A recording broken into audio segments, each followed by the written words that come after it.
देखो, आज हम आपको पवित्रता की गहराई बताएंगे, है ना भाई। बाबा रोज मुरली में पवित्रता की बात कहते हैं। पवित्रता शुरुआत हो रही है ब्रह्मचर्य व्रत से, है ना। और ब्रह्मचर्य व्रत भी कैसे पालन कर सकेंगे? जब हम खान पान को शुद्ध करेंगे। अगर खान पान की अशुद्धि है, कोई तमो प्रधान भोजन, कोई तमो प्रधान वस्तु हम ले रहे हैं, तो पवित्र रहना मुश्किल है ना। तो खान पान,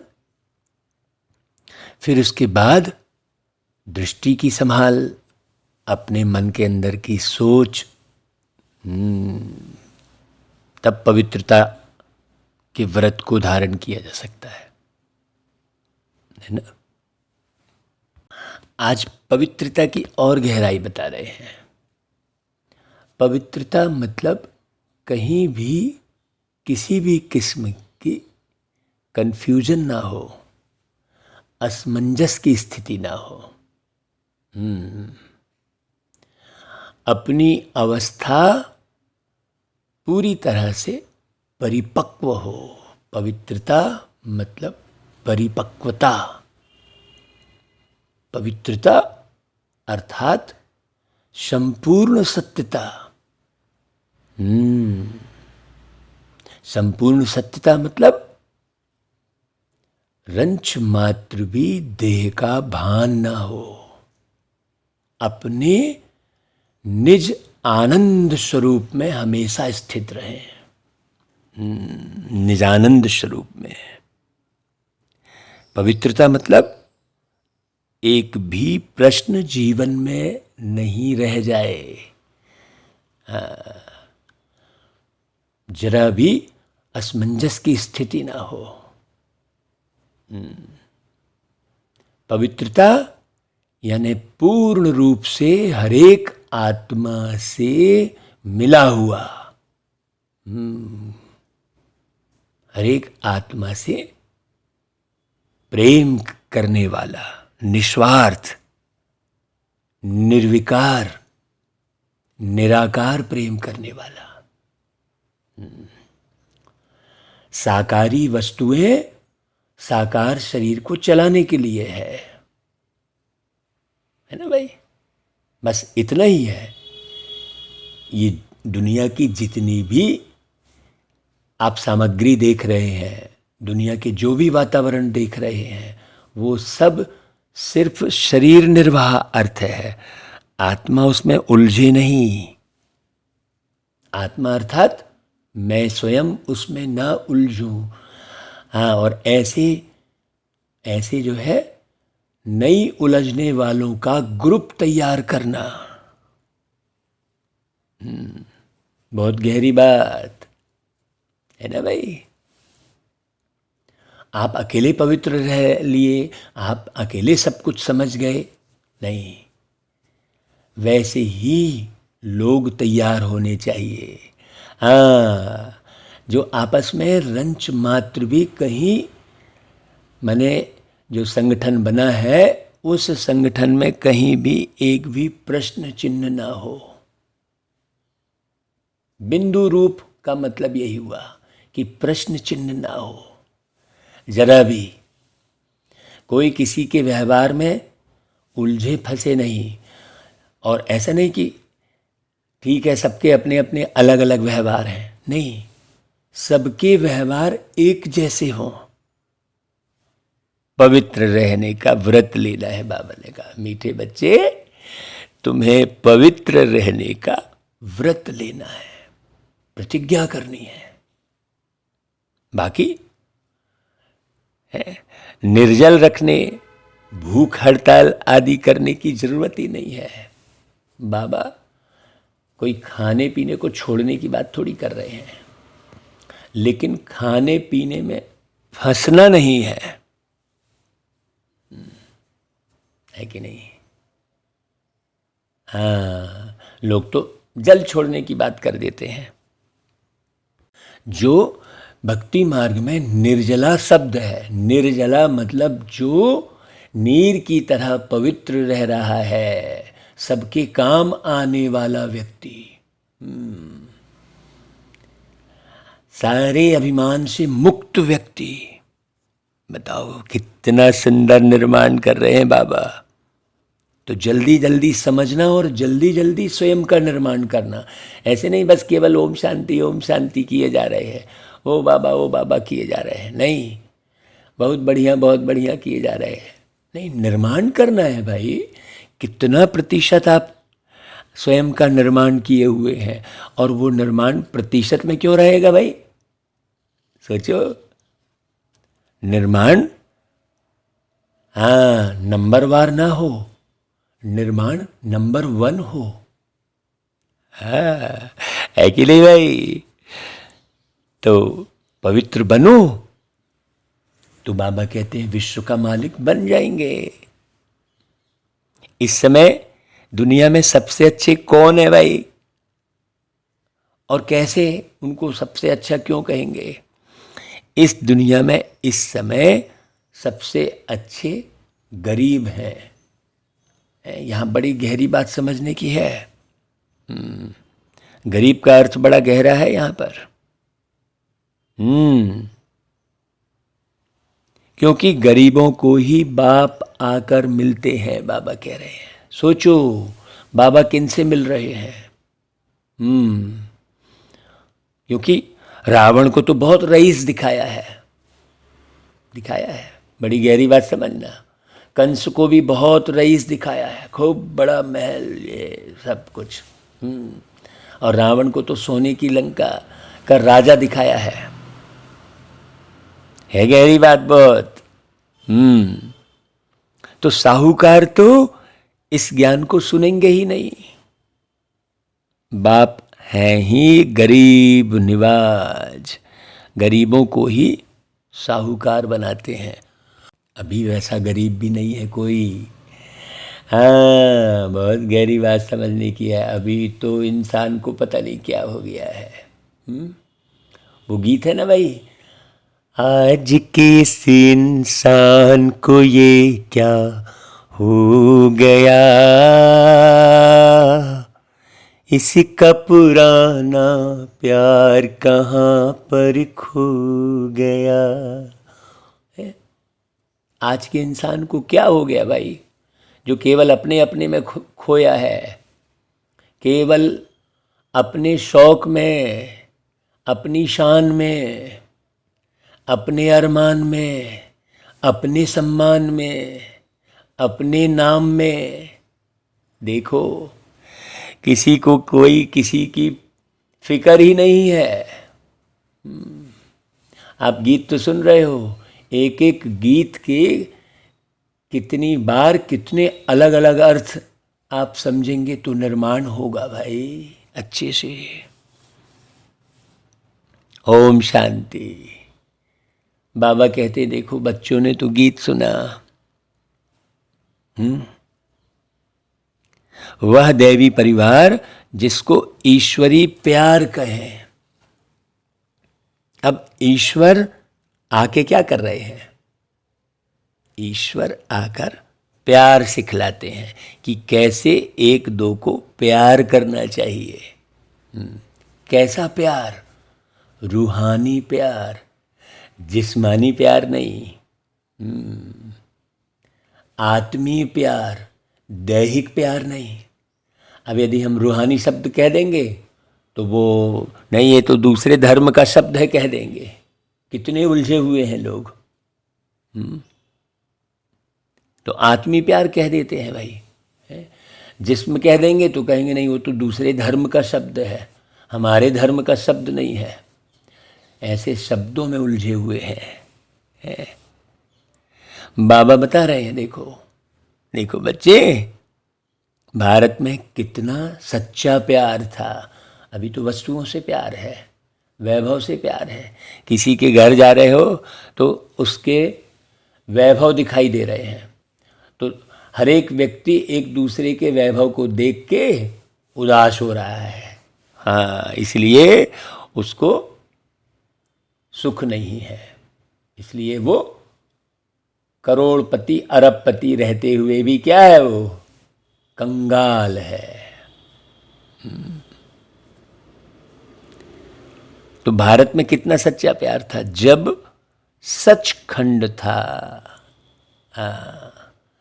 सचखंड था मतलब हरेक मनुष्य आत्मा सत्य स्वरूप में रह रही थी, देह के भान में नहीं थी, शरीर का भान रंच मात्र भी नहीं था।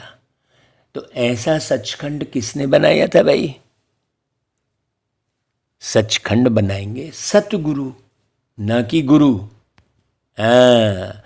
अब यहां पर किसी को भी सतगुरु नहीं बोल सकते। यदि सतगुरु है तो उसका कोई साकार परिचय होगा ही नहीं। बिल्कुल सिंपल सी बात है, क्योंकि सत आत्मा है। तो आप जो अनमोल मणि शब्द जो सुन रहे हैं वो मुझ आत्मा का नाम है, जो बाबा ने दिया है। जब मुझ आत्मा ने वैसा पुरुषार्थ किया तो बाबा ने कहा, बच्चे तुम तो अनमोल हो। तो मैं आत्म अभिमानी स्थिति में आ गया, है ना। लेकिन मैं सतगुरु नहीं कहलाऊंगा ना भाई, मैं गुरु भी नहीं कहलाऊंगा, मैं तो एक आत्मा हूं। मैं कैसे गुरु कहलाऊंगा किसी का? सोचो। ऐसे ही इस संसार में जो भी शरीरधारी है वो कैसे किसी के गुरु कहलाएंगे? चार अच्छी अच्छी बात बता दी तो गुरु हो गए क्या? मैं बात बता किसकी रहा हूं? परम सदगुरु की बातें बता रहा हूं, तो मैं कैसे गुरु हो गया भाई? सोचने की बात है। अब दुनिया में कह दिया गुरु गोविंद दो खड़े काके लागू पांव। अब ना तो गुरु के पांव है ना तो गोविंद के पांव है। गोविंद मतलब इस संसार को सारे प्रश्नों से हटाकर बिंदु बनाना, फुल स्टॉप लगाना, वो केवल एक परमात्मा का ही काम है। तो गोविंद कोई साकार जो है लकड़ी की मुरली बजाने वाले को, साकार जीवन जीने वाले को गोविंद कह दिए। सोचो। तो परम सदगुरु भी वही है, एक ही है वो। अब दो खड़े वाली बात ही नहीं है। दुनिया में तो कह दिया गुरु गोविंद दो खड़े काके लागू पाए, माने यहां भी असमंजस की स्थिति है। सोचो। हाँ, नीचे का ज्ञान और ऊपर वाले बाबा के ज्ञान में कितना अंतर है। तो सचखंड किसने बनाया? सतगुरु ने, सत बाबा ने। अब यहाँ पर बाबा तो भाई नाम भी रहते हैं कईयों के, और चाहे जिसको बाबा कह देते हैं। सत बाबा, सत बाबा मतलब जो सर्व आत्माओं के बाप हैं, वही सत बाबा कहलाएंगे ना भाई। बाकी तो आज यदि मैं किसी का बाबा हूं तो कल फिर उसी का बच्चा बन जाऊंगा, तो मैं सत बाबा कहां से कहलाया? सोचो। या कोई भी इस दुनिया में सत बाबा तो कहलाएगा नहीं। उस सत बाबा को जानना अच्छे से, है ना भाई। और सत टीचर, है ना। यहां पर तो सब टेम्परेरी है, कोई भी टीचर यहां पर सदा काल के लिए नहीं है। लेकिन प्यारे पिता परमात्मा शिव बाबा सदा काल के टीचर है ना भाई। उनकी टीचर की अवस्था कभी हटनी ही नहीं है। तो सचखंड किसने बनाया? और अभी तुम किसके आगे बैठे हो? किसकी मुरली सुन रहे हो भाई? निराकार पारलौकिक पिता परमात्मा शिव बाबा की। आपको वो अवस्था अपनी बनानी है। किसकी मुरली सुन रहे हो आप?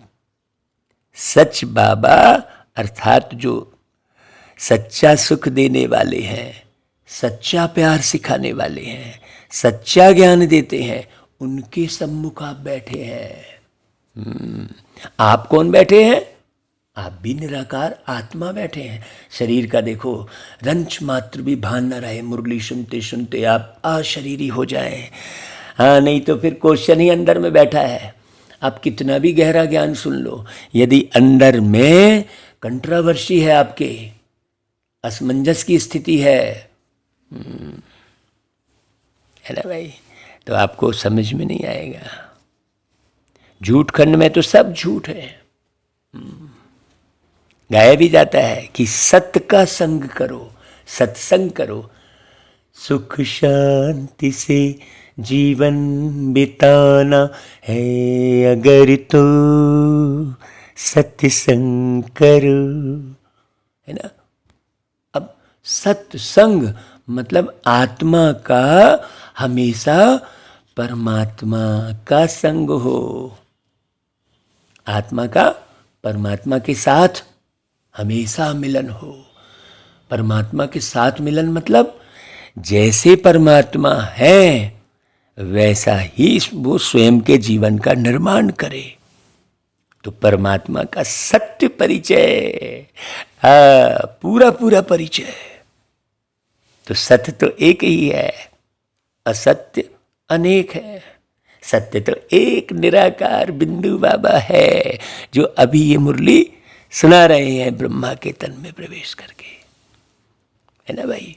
तो ब्रह्मा कुमारी ईश्वरी विश्वविद्यालय मतलब उसमें कोई पार्टिकुलर कोई व्यक्ति मालिक नहीं है। सोचने की बात है।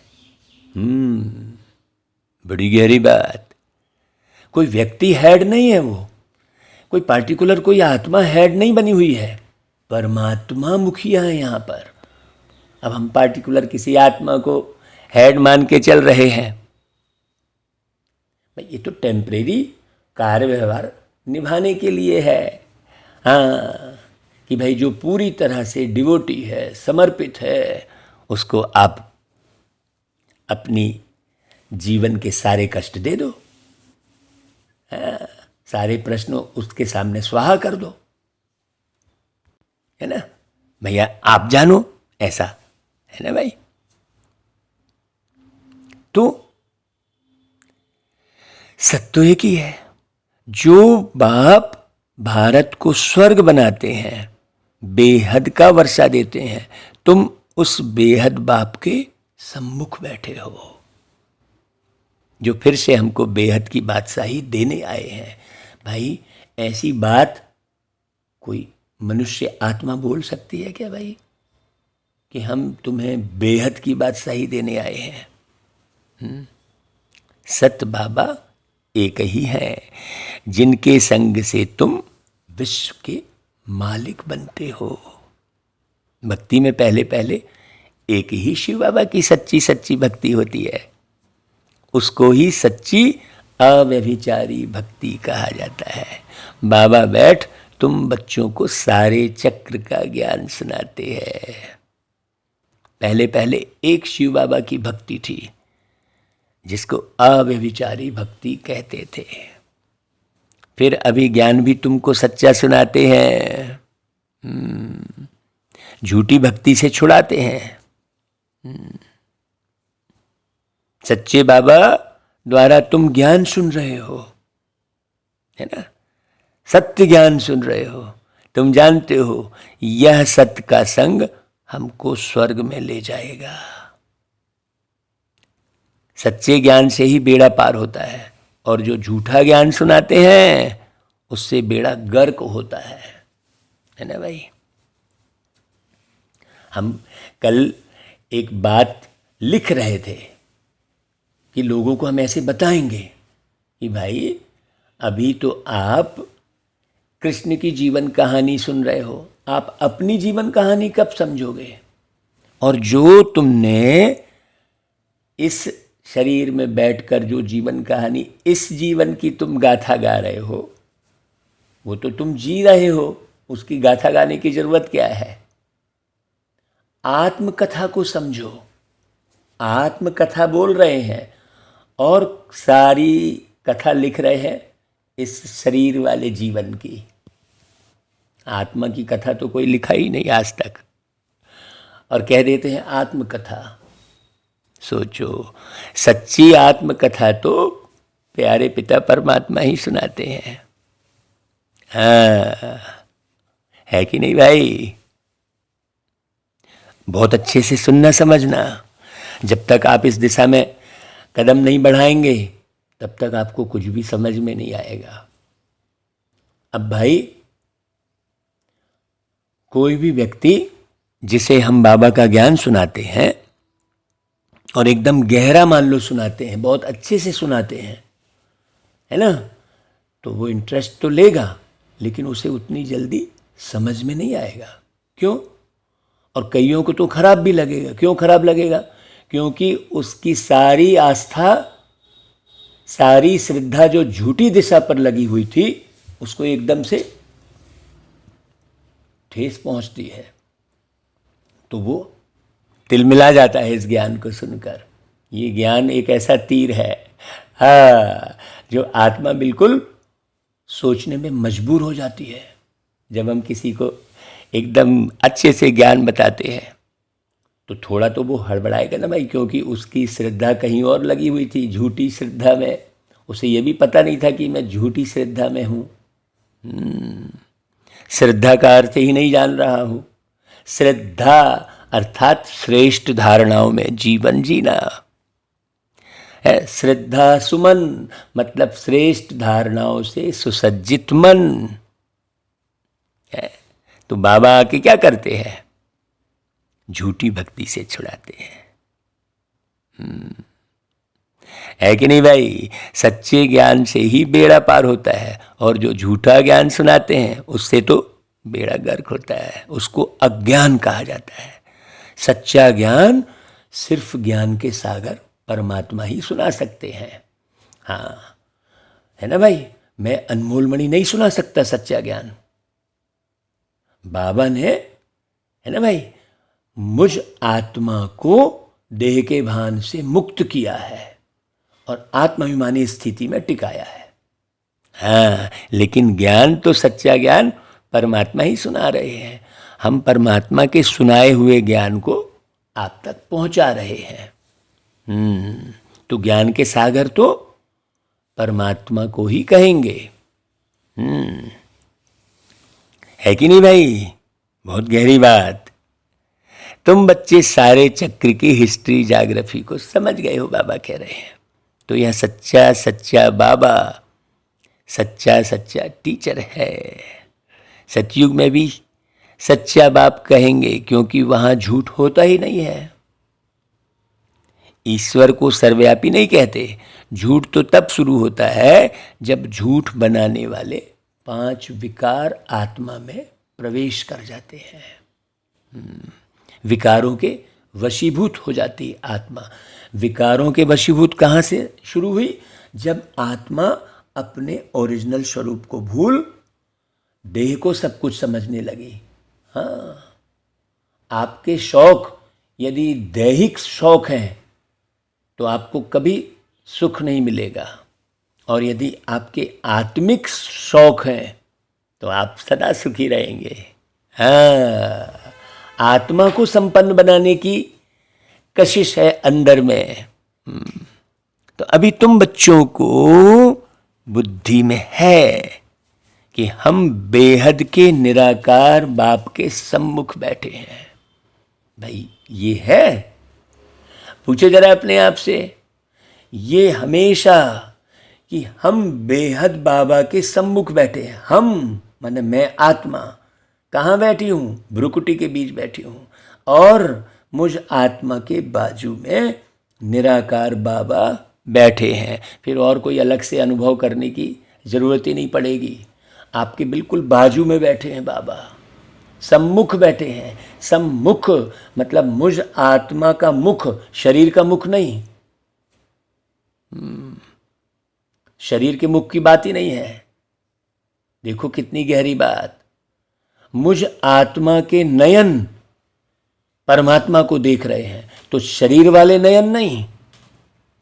अब दुनिया में तो लोग शरीर वाले नयन से भगवान को शारीरिक रूप में देख रहे होते हैं। तो माने सम्मुख बैठे हैं का कितना गहरा अर्थ हो गया, सोचो।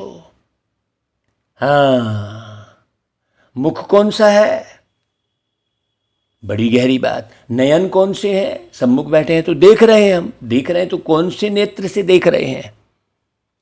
ये सब गहरे समझने की बातें हैं। यह बाबा भी कहते हैं, देखो यह बाबा मतलब वो आत्मा जिन्हें ब्रह्मा कहा बाबा ने। जैसे मैं आत्मा, मुझे प्यारे शिव बाबा ने अनमोल मणि कहा। हाँ, है कि नहीं भाई। अब यदि मैं कहूं ये अनमोल मणि नाम मैंने रखा है या किसी आत्मा ने मेरे को रख दिया है, नहीं, हर एक आत्मा के द्वारा श्रेष्ठ कार्य परमात्मा ही कराते हैं। क्योंकि यहाँ पर श्रेष्ठ कार्य करने की शक्ति किसी आत्मा के अंदर है ही नहीं।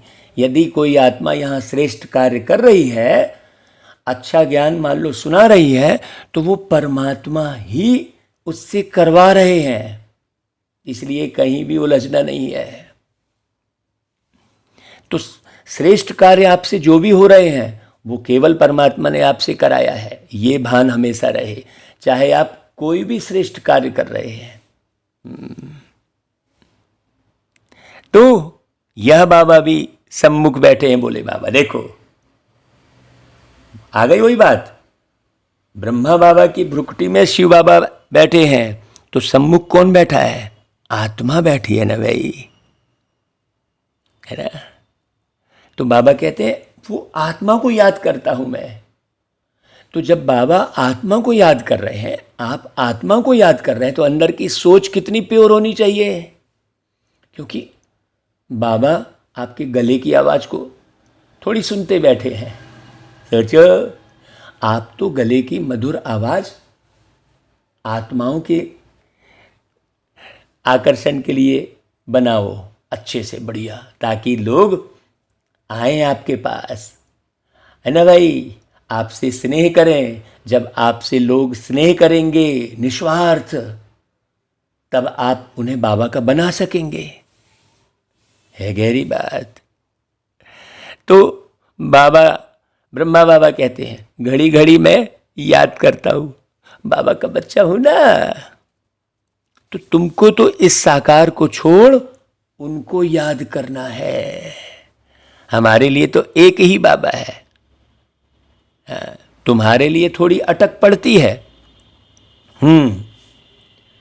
अभी अटके हैं हम भाई। शरीर को दिखाने के लिए हम डॉक्टर के पास गए, ये अच्छी बात है, लेकिन लोग क्या कह दिए, वो डॉक्टर ही भगवान है। भाई सारे किस्से शरीर के साथ ही जुड़े हुए हैं। शरीर को जिसने जन्म दिया वो कहा वो माता पिता ही भगवान है। तो फिर आपको और कौन से भगवान की फिर आराधना कर रहे हैं, फिर मंदिर किसके बना रहे हो आप। नहीं तो फिर वो देवी देवता ही भगवान है। सोचो, भगवान की नॉलेज ही नहीं है। बाबा कहते हैं ऐसे तुम्हारे लिए अटक पड़ती है। मुझे क्यों अटक पड़ेगी भाई। बाबा कहते हैं देखो तुम्हारी नजर इस पर जाती है, देह पर, ब्रह्मा के तन में, तो दादी के तन में। सोचो, तो अब दादी की फोटो का आधार लेकर हम बाबा को याद कर रहे हैं। तो देखो, जबकि गीत क्या है, निराधार मन को है आधार शिव का, ये सृष्टि है शिव की, ये संसार शिव का, यहाँ आके जन्नत का कर लो नजारा। ये हुरों की दुनिया है, फरिश्तों की दुनिया, खुले मन से होता यहाँ सबका स्वागत। तो खुले मन से यहाँ सबका स्वागत, अपने हृदय में सबका स्वागत हो। हर एक व्यक्ति स्वीकार हो आपको। है। यहां आके जन्नत का कर लो नजारा। तो पार्टिकुलर कोई इस भूमि पर कोई पार्टिकुलर स्थान थोड़ी हो गया। इस दुनिया में आकर जन्नत का नजारा करो। हाँ, जिस्म का नजारा मत करो, है ना भाई। जन जन को देखो, जन्नत का नजारा। प्रत्येक जन को देखो। वो जन कौन? वो आत्मा है। उसके अंदर के दुख को समाप्त करो।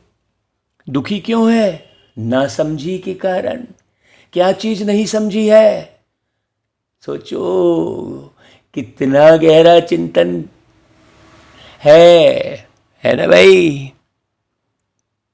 तो बाबा कहते हैं, भाई तुम्हारी नजर, ब्रह्मा बाबा कह रहे हैं, ये शरीर पर, मेरे शरीर पर पड़ रही है। मेरी नजर तो बाबा कहते हैं डायरेक्ट शिव बाबा पर है। हाँ, तो फिर मैं गीत कौन सा गाता हूं? फिर बाबा की नजर मुझ पर है, तो मैं कौन सा गीत गाया फिर? किसी की नजर मुझ पर पड़े ना पड़े, प्रभु की नजर का हुआ है असर। तो ब्रह्मा बाबा क्या बोलते हैं? मेरा तो डायरेक्ट शिव बाबा से कनेक्शन हो गया। मेरा तो हो गया। जैसे ब्रह्मा बाबा का हो गया, वैसा अपने आप से पूछो कि मेरा भी हुआ है क्या। ऐसे बनाओ प्रश्न। एक तरफ शिव बाबा लिखो, एक तरफ स्वयं को लिखो। तो शिव बाबा की विशेषता लिखो और स्वयं को जांचो कि शिव बाबा कैसे हैं और मैं कैसा हूं। ऐसा पुरुषार्थ करो। कितना अंतर रह गया है। ऐसे हाँ हाँ हाँ हाँ कर लिए, मुरली सुन लिए, नहीं भाई, घड़ी देख लिए, इतने बजे यहां, उतने बजे वहां। लग के पुरुषार्थ। बाबा के पुरुषार्थ के लिए घड़ी देखने की आवश्यकता नहीं है। जब तुम आत्म अभिमानी हो तो तुमसे सब घड़ी हट गई। तुम समय के मालिक बन गए। इस प्रकार बाबा को याद करना पड़ता है, बाबा कहते हैं, है ना भाई। बहुत गहरी बात। ब्रह्मा बाबा कहते हैं मेरा तो शिव बाबा से कनेक्शन हो गया। तुमको शिव बाबा को याद करना पड़ता है। देखो बाबा कितनी गहरी बात बता रहे हैं। एक होता है कनेक्शन परमानेंट हो जाना, और एक होता है याद करना पड़े। हाँ, जिसका कनेक्शन हो गया उसका करेक्शन हो गया, और जिसका करेक्शन हो गया उससे करेप्शन कभी होगा ही नहीं। और जिससे करेप्शन नहीं होगा उसी से कंस्ट्रक्शन होगा।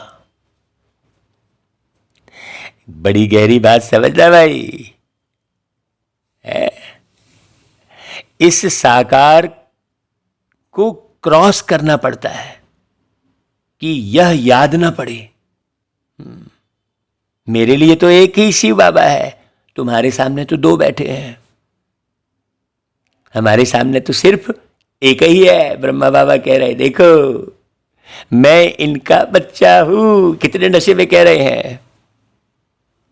और फिर क्या कह रहे हैं? जबकि बाजू में मेरे बाबा बैठे हैं, फिर भी निरंतर याद नहीं कर सकता हूं। ये बाबा, ब्रह्मा बाबा आत्मा अपना अनुभव सुना रहे हैं। देखो,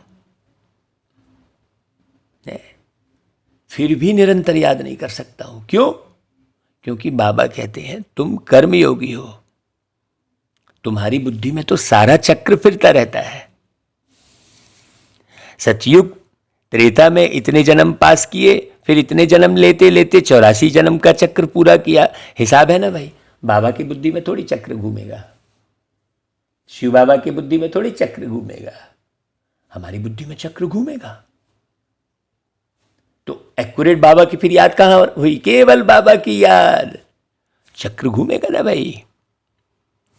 तो वो चक्र घुमाना बहुत अच्छी बात है। क्यों? क्योंकि तुम्हें जीवन जीना है ना। हाँ, बेहतर जीवन बनाना है। आए काहे के लिए हैं हम? हिसाब है ना भाई, 84 जन्मों के चक्र पूरा किया, अब कलयुग का अंत आ गया, फिर आगे नया चक्र फिरेगा, हिस्ट्री जाग्राफी फिर से रिपीट होती है। उस आगे नए चक्र को चलाने के लिए ही तो शिव बाबा धरती पर आए हैं, ताकि ये चक्र अनवरत चलता रहे। नहीं तो पूरी सृष्टि मिटाने में समय कितना लगेगा, सोचो जरा। है, सारी धरती एक बार हिल गई तो पूरे स्वाहा, लेकिन उस धरती के हिलने में आत्मा मत हिल जाए। आत्मा में मर गई ना समझे, अरे अरे अरे मेरे को क्या हो गया, इतनी चेतनता रहे, इतनी चेतनता रहे। कोई तो इतनी चेतनता में रहेगा भाई, तब तो फिर उसके माध्यम से सृजन आगे होगा। देखो कितना गहरा पुरुषार्थ है ये, सोचो। तो अपनी चेतना को इतना पावरफुल बनाना, हाँ, कि शरीर अनायास मत छूट जाए, किसी बीमारी में ना छूट जाए, आपका एक्सीडेंट अनायास ना हो जाए, ऐसे भय में नहीं रहना है। नहीं नहीं नहीं नहीं, मेरे को कोई सर्प ना डस ले, नहीं नहीं नहीं, मेरे कहीं एक्सीडेंट ना हो जाए, ये भय में तो आपकी चेतना कभी जागेगी ही नहीं, कभी नहीं जागेगी। आप भय मतलब सीधा सीधा देह का अभिमान, रंच मात्र भी यदि भय है, सावधानी रखना अलग बात है और भयभीत होना अलग बात है ना भाई। कोई सर्प आ रहा है, कोई कुत्ता आ रहा है, तो उससे सावधानी से उससे दूर रहना, वो अलग बात हो गई ना भाई। लेकिन भयभीत होना, अब बाबा आत्माभिमानी स्थिति मतलब इतनी गहरी की भूकंप में भी आपको भय नहीं लगेगा, आप बचाएंगे अपने आप को, अपने शरीर को बचाएंगे, तो जल प्रकोप में भी आपको भय नहीं लगेगा। आप अच्छे तैराक होंगे, ज्ञान के भी और स्थूल भी, आप वो सब विधाएं अच्छे से सीखेंगे। दोनों चीजों को मैनेज करना है, क्योंकि आपको सतयुग में शरीर के साथ, सुंदर शरीर के साथ जीवन जीना है। तो इस शरीर की लंबे समय तक संभाल करनी है। ऐसा दुखी होकर चलो मैं मर जाऊं, सारे लोग यही करते हैं, तो मरता तो है ही नहीं, उसे ज्ञान ही नहीं है, बिना मतलब का शरीर नष्ट कर दिया। सोचो तुम कर्म योगी हो, कितनी गहरी बात। कर्म और योग दोनों को बहुत अच्छे से समझना। तो समझना सतयुग में हम कौन थे, कहां पर राज्य करते थे, है ना भाई। यह भी तुम जानते हो कि सारे विश्व पर देवताएं ही राज्य करते थे। दिव्य गुण संपन्न, मैंने गुणवान बनाना किसको, आत्मा को। तो पूरे समय होना किस तरफ रहना चाहिए, स्वयं को गुणों से सजाने पर रहना चाहिए। अभी सोचो, कईयों को तो ज्ञान सुनाते तो वो तनाव में आ जाते हैं भाग जाते हैं। क्यों? क्योंकि उनकी आस्था कहीं और टिकी हुई है, तो वो भागेंगे। उनका शौक कहीं और है, अरे कहीं इस ज्ञान में मेरा, कहीं शौक मेरा एक किनारे ना लग जाए। सोचो, तो पूछो अपने आप से, कहां राज्य करते थे भाई? है अभी तो कहेंगे तुम हमारी हद में नहीं आओ, हमारा पानी मत लो। बाबा तो बेहद के मालिक हैं भाई, तो बेहद के मालिक के बच्चे बेहद में रहेंगे ना। तो फिर मेरा सेंटर तेरा सेंटर, मेरा एरिया तेरा एरिया, सोचो, है आसमान से टपके खजूर में अटके। सोचो, अभी हद में मत आओ, बाबा कह रहा है। बाबा तो बेहद के मालिक है ना भाई। बाबा कहते हैं मुझे याद करो, मुझे याद करो मतलब हद में मत आओ।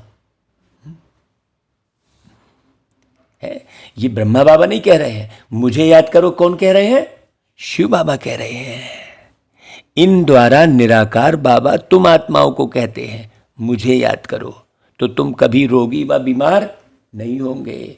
अब आप भयभीत हैं तो भी तो बीमारी है आपको। आप किसी भी वस्तु में, किसी भी स्वाद में अटके हैं तो भी तो बीमारी है आपको, है। अब स्वाद में अटके हैं का मतलब भाई क्यों नमक नहीं डाले, क्या लोग ये प्रश्न करेंगे, बताइए भला। ये कोई समझने की बात है क्या? हम पार्टिकुलर स्वाद में अटके हैं। देखो ना भाई, मोमोज खाना है तो बिल्कुल दूर दराज में रह के वो ढूंढते ढूंढते मोमोज की दुकान में जाएगा। अभी मोमोज खूब चल रहा है वो। तो पिज्जा, तो बर्गर, तो वो स्वाद में अटका है ना। अटका है कि नहीं अटका है? सोचिए, स्वाद में अटकने के कारण ही स्वाद की दुकानें चल रही हैं। कोई भूख मिटाने की दुकानें चल रही हैं क्या? पूछिए जरा। अभी ये स्वाद के कारण ही सारी बर्बादी है। हाँ, स्वाद में फंसकर ही व्यक्ति बीमार पड़ रहा है। स्वाद के अर्थ को समझोगे तो कभी बीमार नहीं पड़ोगे। स्वाद मतलब स्व की याद। स्व, मैं स्व कौन? मैं स्व आत्मा, अति सूक्ष्म, हल्का, इस देह से न्यारा, प्यारे बाबा का प्यारा। मैं देह से न्यारा हूं, बाबा का प्यारा हूं। देखो, यहां तो बाप बच्चों को पैदा कर बड़ा करते, फिर अचानक अगर वह मर जाते अर्थात शरीर छोड़ देते हैं तो सब कितने दुखी हो पड़ते हैं। फिर तो शरीर निर्वाह अर्थ खुद ही सर्विस करनी पड़े ना भाई। या तो है ही दुखधाम। बाप तो तुम्हें कोई तकलीफ ही नहीं देते हैं, सिर्फ कहते हैं मुझे याद करो। यहां तो बाबा कहीं जा ही नहीं रहा है, तुम्हारे पास है। सोचो, हम हमेशा यही उदाहरण देते थे कि भाई मेरे पिताजी थे, अब नहीं है, अब क्या करूं, मैं अनाथ हो गया, है ना। उस बाप को नहीं जानने के कारण दुखी हो रहे हो। और जिसका साथी है भगवान, उसको जरा भी नहीं है दुख, है ना भाई। सोचो, न भय है, न चिंता रहेगी। तो बाबा तुम्हें कोई तकलीफ नहीं देते हैं, सिर्फ कहते हैं मुझे याद करो तो विकर्म विनाश हो जाएंगे। बाप और वर्षे को अच्छी रीति समझकर याद करो। बच्चा जानता है कि बाप से हमको वर्षा मिलना है, तो भी अपना धंधा धोरी तो जरूर सीखते हैं ना भाई। तो योग्य तो अपने को बनाना है ना। ऐसे थोड़ी बाबा मिल गया तो अब बस हो गया, चलो हो गया, अब हमको कुछ नहीं चाहिए। नहीं, कुछ नहीं, मैंने चाह अलग चीज हो गई और निर्वाह अलग चीज हो गई है। तो वर्षे के लिए बैठ तो नहीं जाएंगे ना। बाकी सिर्फ जो राजाई में जन्म लेते हैं वह वर्षे के लिए बैठते हैं। बहुत दान पुण्य करने से राजाई घर में जन्म मिलता है कि नहीं भाई। राजाई ही संभालनी पड़े, वह राजाएं तो पतित हैं, संभालने के लिए बैठेंगे एक राजगद्दी में। अब तुम्हें पावन राजाओं के पास जन्म लेना है। देखो कितना गहरा इशारा बाबा का। लक्ष्मी नारायण के घर में वह सूर्यवंशी की राजाई में जन्म लेना है। वहां कोई प्रकार का दुख होता नहीं है, तो वो पुरुषार्थ करना है आपको, है ना। क्योंकि लक्ष्मी नारायण एक पहला जो है वो तो निर्माण बाबा ने कर दिया। अब आपको वहां जन्म लेना है, तो वहां तुम सभी दुखों से छूट जाते हो। तो बाबा आकर धीरज देते हैं, बच्चे अभी यह अंतिम जन्म है, तुम्हारी तो जन्म जन्मांतर से यह हालत होती आई है। अब उसी हालत में रहोगे क्या? बस उसी ख्याल में रहोगे? सोचो, कर क्या रहे हो तुम? सोचो। बाबा कहते हैं देखो, बच्चे गिरते ही आए हैं दुख धाम में, तो सुख धाम कहां से आए फिर? कैसे आए हैं? यहां तो दुख बहुत है, सुख अल्पकाल का है। भले बड़े बड़े आदमी हैं, उन्हों को भी दुख ही दुख है। इस समय जो गरीब है वह सबसे अच्छे हैं। सोचो, माने कितने शरीर निर्वाह अर्थ रहने वाले लोग। हाँ, बड़ी गहरी बात। बाबा आए ही हैं गरीबों को साहूकार बनाने। दान भी गरीबों को करना होता है। सब साधारण है ना। बाकी जो लखपति हैं, जिनके पास करोड़ों रुपया है, कितना भी उन्हें समझाओ फिर भी अपने धन की कितनी मगरूरी रहती है। बाबा कहते हैं ऐसे को क्या धन देना है, ऐसे को क्या धन देना, माने ये ज्ञान ऐसे को क्या सुनाना है भाई। सोचो, मैं तो हूं ही गरीब निवाज, ऐसी कन्याएं माताएं ही ज्ञान लेती हैं। कन्या का कितना मान है, सब उसे पूजते हैं, फिर शादी करने से पुजारी बन जाती है। हम आधा कल्प पूज्य फिर आधा कल्प पुजारी बने हैं। ये राज किसने भी नहीं बताया, कहीं शास्त्र में नहीं है कि तुम आधा कल्प पूज्य तुम, ये बात तो शास्त्र में नहीं है ना भाई। कन्या तो इस जन्म में ही पुजारी बन जाती है। कितना पावन है, शादी करने से ही पुजारी पतित बन जाती है। पति को परमेश्वर समझ माथा टेकती रहती है, उनके आगे दासी बनकर रहती है, तो बाबा आकर दासी पने से छुड़ाते हैं, बच्चे वृद्धि को पाते जाते हैं। तुम समझा सकते हो, हम प्रजापिता ब्रह्मा के बच्चे शिव बाबा के पोत्रे हैं, उनकी मिल्कियत पर हमारा हक लगता है। अब ये सब गहराई एक नया व्यक्ति तो नहीं समझेगा ना, सोचो। तो हम उस नशे में नहीं रहेंगे तो लोगों को एहसास कैसे होगा? लोगों को एहसास होना चाहिए कि नहीं ये कुछ अलग है, आपसे वो वाइब्रेशन हमेशा निकलते रहना चाहिए। और आप यदि शानो शौकत में रहेंगे, अपनी ख्वाहिश में रहेंगे, आप स्वाद में रहेंगे, तो आपसे कहाँ से वो सेवा होने वाली है? होने ही वाली नहीं है। बहुत हैं जो केवल ज्ञान सुना रहे हैं, लेकिन जमाने भर के शानो शौकत में फंसे पड़े हैं। उनको महंगा मोबाइल चाहिए। भाई आवश्यक है तब तुम लो, उससे सेवा हो रही है तो, और नहीं तो बस महंगा मोबाइल, खाली दुनिया भर के ऐप बोलते हैं। नहीं भाई, बड़ी गहरी बात समझना। उनकी मिल्कियत है बेहद की। क्या मिल्कियत है बाबा की? विश्व का मालिक बनाते हैं, उनका फरमान है, बच्चे मामेकम याद करो तो मैं सत्य कहता हूं कि तुम नारी से लक्ष्मी बन जाएंगी। लक्ष्मी एक पद है, और नारी पदहीन है ना भाई। सोचो, इसमें कोई व्रत नेम करना, भूखा रहना नहीं है। आगे तो तुम बहुत व्रत नेम रखते थे, 7 रोज खाना नहीं खाते थे, समझते हैं व्रत नेम रखने से कृष्णपुरी में चले जाएंगे। सोचो, वास्तव में सच्चा व्रत है पवित्र रहने का। कहीं भी आत्मा फंसी नहीं है, वह तो हट से भूखे रहते हैं। भूख लग रही है लेकिन नहीं, रहना है। तुम बच्चों को कुछ भी भूख हड़ताल आदि करना ही नहीं है। हाँ, तुमको पावन बनने की ही हड़ताल करनी है। है ना भाई? हम सबको पावन बनाएंगे, ये तुम्हारा धंधा ही पावन बनाने का है। तो पावनता को गहरे से समझेंगे ना भाई। बाकी निर्जल रहना, खाना नहीं खाना, इससे कुछ होता नहीं है। खाओ बढ़िया, अच्छा बढ़िया ताकतवर चीजें खाओ जो शरीर को ताकत बना के रखे। तुम सिर्फ पवित्रता की प्रतिज्ञा करो। माताओं को पति के मरने से बहुत दुख होता है, उनको जाकर समझाना चाहिए कि देखो अब पतियों का पति आया हुआ है। अब कल ही एक भाई है, उसकी पत्नी छोड़कर भाग गई, वो बड़ा दुखी था। तो हमने फिर बाबा का परिचय दिया उसको अच्छे से कि भाई तुम 1 घंटे रोज बाबा की वाणी को सुनो, जो भाई हमारे चैनल पर आ रही है। आप नहीं तो कई कहते हैं अब हमारे पास जाने का टाइम नहीं है। अब ऐसा बाबा ने व्यवस्था की है कि कोई बोल ही नहीं सकता। भाई तुमको घर से उठकर सेंटर जाने का टाइम नहीं है बोल रहे हो, तो तुम जो मोबाइल देख रहा है उसी में तो सुन सकते हो। लेकिन बुद्धि ऐसी फंसी है लोगों की कि वो मोबाइल में वो चीज़ नहीं सुनेंगे, उसको बार बार नहीं सुनेंगे। वो जमाने भर का देखने की तमन्ना रहेगी तो वो कहाँ सुनेंगे। इसीलिए तो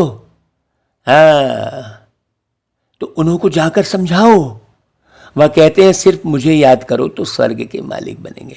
यह तो पतियों का पति, बापों का बाप है।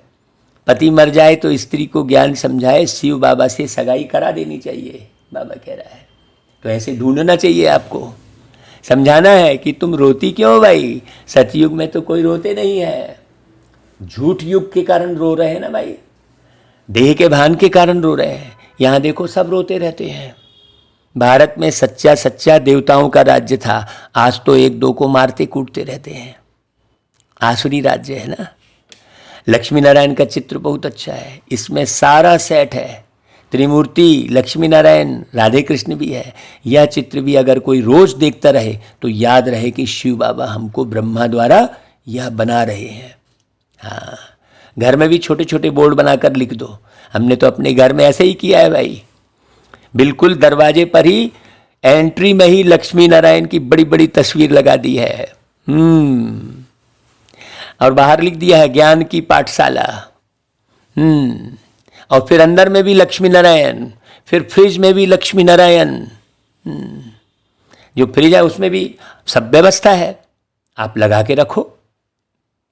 लेकिन कहीं लगा के रख के भी उधर उस तरफ ध्यान ही नहीं है, फिर लगा भी दिया तो ऐसा फिर क्या ध्यान, किस काम का। फिर ढेर स्लोगन लगे हैं लेकिन उस स्लोगन को वो खुद ही फॉलो नहीं कर रहा है।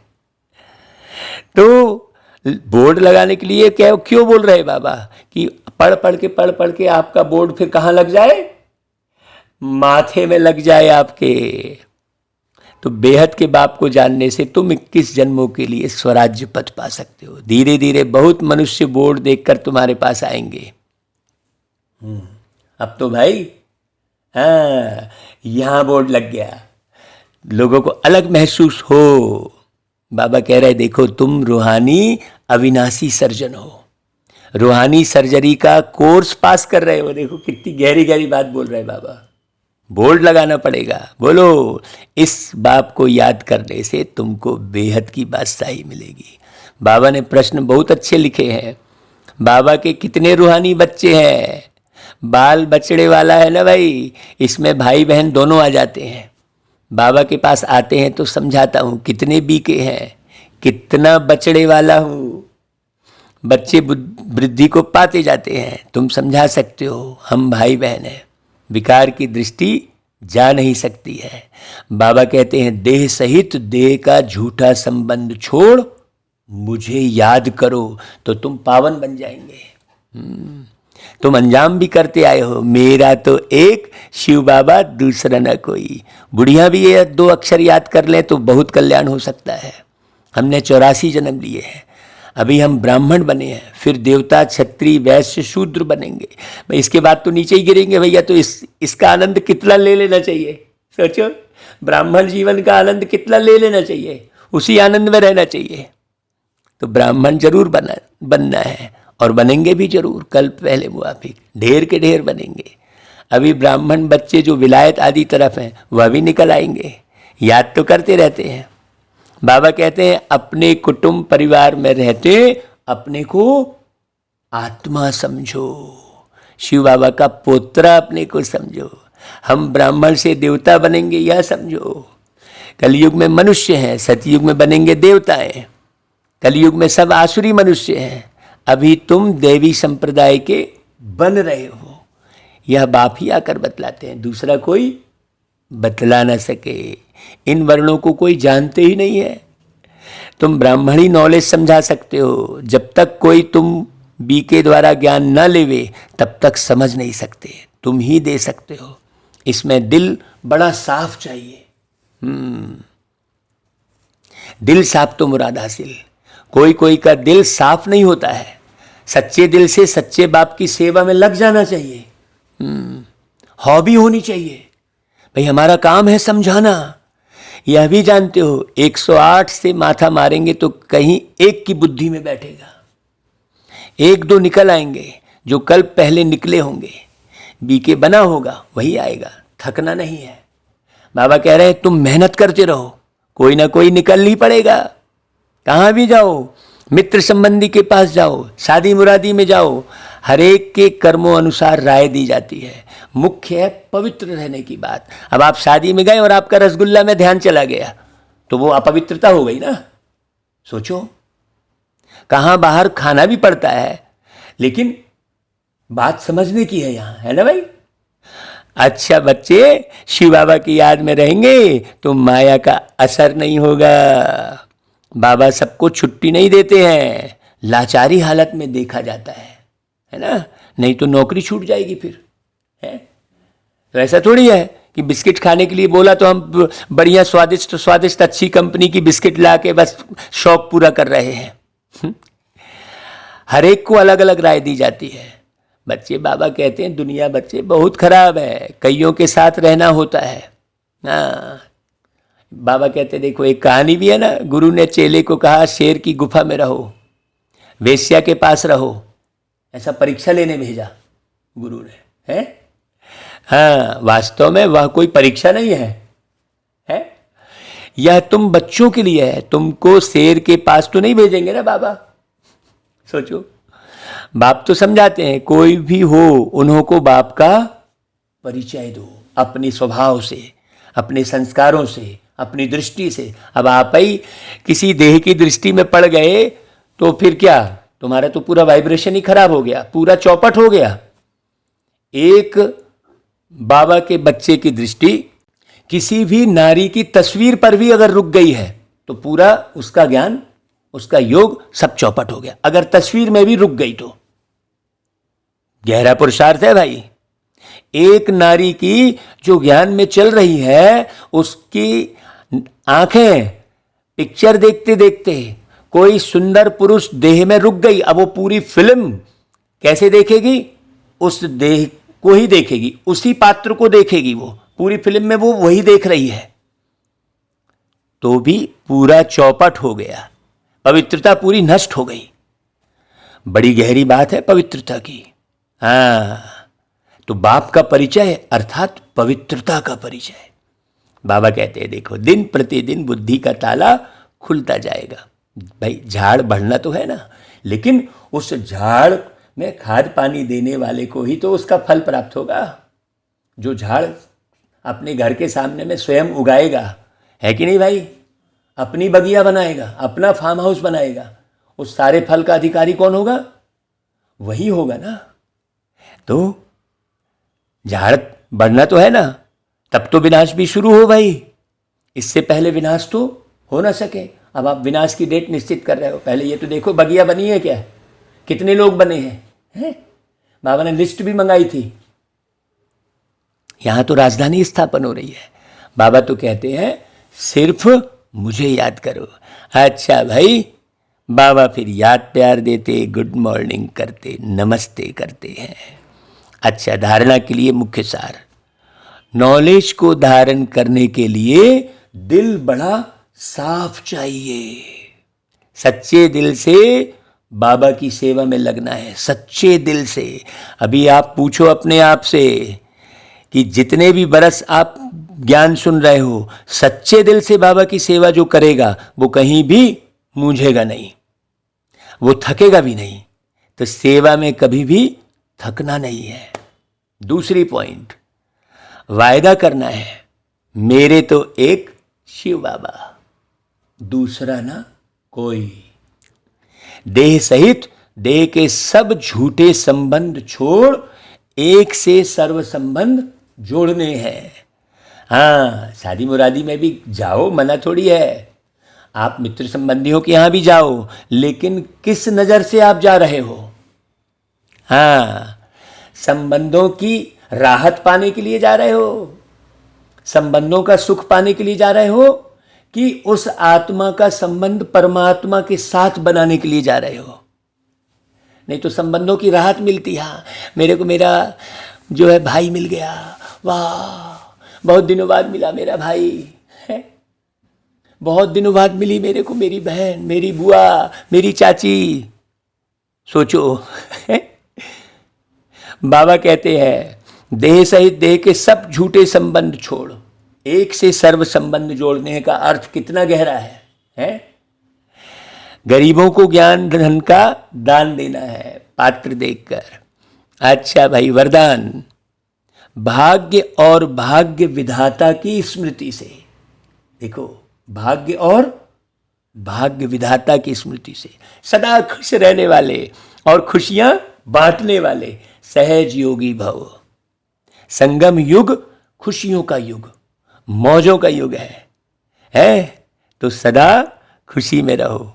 है वो गीत बनाया था ना भाई, बाबा से योग लगा ले, बाबा से योग लगा ले, बाबा से योग लगा ले, सुख सागर से मिलन मनाकर अतीन्द्रिय सुख पाले, अतीन्द्रिय सुख पाले। ये गीत सुनना भाई आप, पूरा पूरे संगम युग का गीत है ये। तो बाप मिला, सब कुछ मिला है, एक तू जो मिला सारी दुनिया मिली, है ना भाई, ऐसा एक गीत है। यह स्मृति ही सहज योगी बना देगी। दुनिया वाले कहते हैं कि कष्ट के बिना परमात्मा नहीं मिल सकता है, और आप कहते घर बैठे बाप मिल गया। लोग तो यही सोचते हैं, अमरनाथ की यात्रा करनी पड़ेगी, काशीनाथ जाना पड़ेगा, पहाड़ों में जाना पड़ेगा, कष्ट के बिना नहीं मिलता परमात्मा। अरे भाई, कष्ट के बिना मनुष्य नहीं मिलता, परमात्मा तो बड़े सहज मिलते हैं।